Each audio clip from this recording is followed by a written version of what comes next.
AP Congress chief YS Sharmila కీలక press meet నిర్వహించారు. ఈ సందర్భంగా పలు అంశాలపై ఆమె మాట్లాడారు. కూడా మొండి పట్టు పట్టి ధర్నాలు చేశాము, ఆఖరికి అరెస్టులు అయ్యాము, గాయపడ్డాము, అవమానపడ్డాం కూడా.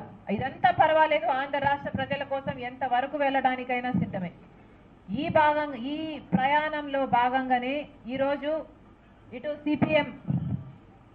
సిపిఎం పార్టీ అయితేనేమి, సిపిఐ పార్టీ అయితేనేమి నిన్న కూడా వచ్చి మాకు సంఘీభావం తెలిపారు.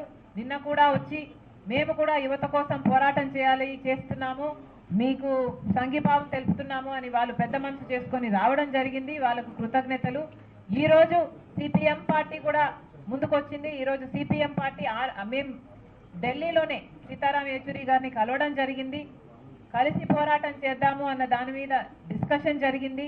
ఈరోజు రెండు పార్టీలు, ఇటు శ్రీనివాసరావు గారు, రామకృష్ణ గారు అందరూ కలిసి వచ్చి వాళ్ళ డెలిగేషన్తో సహా వచ్చి మాకు అభినందనలు తెలియజేయడమే కాకుండా ఇప్పటి నుండి ఆంధ్ర రాష్ట్రానికి BJP party, Telugu Desam party, YCP party కలిసి ఉన్నాయి కాబట్టి, బీజేపీ పార్టీకి ఆ రెండు పార్టీలు బి టీములుగా ఉన్నాయి కాబట్టి మేమందరము కలిసికట్టుగా పోరాటం చేయకపోతే ఈ పెద్ద పర్వతాలను దించడము అసాధ్యము. కాబట్టి మేమందరము కలిసి పనిచేయాలని నిర్ణయించుకున్నాం. ఈ రోజు నుంచి ప్రతి కార్యక్రమంలో, ప్రజా ఉద్యమంలో, ఇండియా కూటమిలో భాగమైన ఈ రెండు పార్టీలు కూడా రాష్ట్ర స్థాయిలో కూడా ప్రతి కార్యక్రమంలో మేమందరము కలిసే ప్రజల తరఫున పోరాటం చేయాలని నిర్ణయించుకున్నాం. 26వ తేదీన కాంగ్రెస్ పార్టీ ప్రెసిడెంట్ ఖార్గే గారే వస్తున్నారు. 26వ తేదీన అనంతపూర్ టౌన్లో ఒక సభ జరగబోతుంది.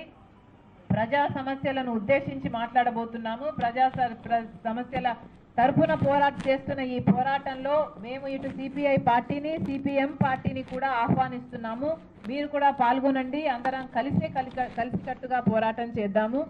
ఇప్పటి నుండి ఆంధ్ర రాష్ట్రంలో ఎన్నికలు సమీపిస్తున్న సమయంలో మేమందరము కలిసికట్టుగా ఒక ఫోర్స్లా తయారు కాకపోతే బీజేపీనైనా, ఇక్కడ ఉన్న కేంద్రంలో ఉన్న బీజేపీనైనా, ఇక్కడ ఆంధ్ర రాష్ట్రంలో అధికారం అనుభవిస్తున్న వైసీపీనైనా కొట్టడం కష్టం. కాబట్టి మేమందరం కలిసే ప్రయాణం చేద్దామని నిర్ణయించుకున్నాం.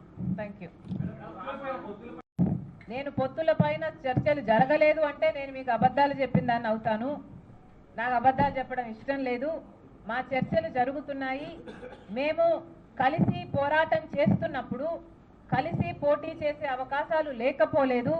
వీలైనంత వరకు మేము ఎక్కడికక్కడ ప్రజల సమస్యలను ఎత్తి చూపుతూ ప్రజలను రిప్రజెంట్ చేయాలి అంటే ప్రజాప్రతినిధులుగా కూడా తయారు కావడం ఇంపార్టెంట్. కాబట్టి పొత్తుల విషయంలో కూడా చర్చలు జరుగుతున్నాయి.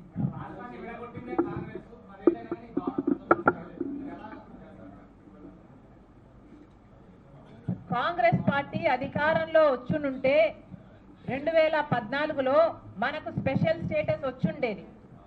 కాంగ్రెస్ పార్టీ విభజన హామీలు ఏవైతే ఇచ్చిందో మళ్ళీ కాంగ్రెస్ పార్టీ అధికారంలోకి వస్తుంది అన్న నమ్మకంతో ఇచ్చిన హామీలవి.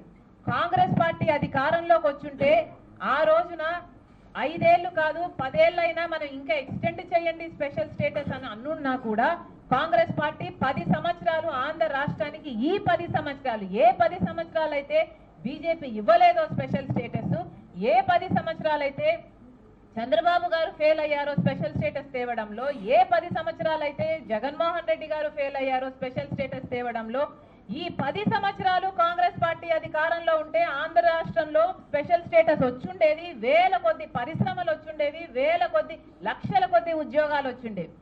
ఆ రోజున కనుక కాంగ్రెస్ పార్టీ అధికారంలోకి మళ్ళీ వచ్చునుంటే ఈ పార్టీకి పోలవరం ప్రాజెక్టు పూర్తి కూడా అయిపోయేది. మనకు ఒక రాజధాని కూడా వచ్చుండేది. కాంగ్రెస్ పార్టీ అధికారంలోకి వచ్చుంటే ప్రతి విభజన హామీ ఈ రోజుటి వరకు నెరవేరిపోయి ఉండేది కూడా.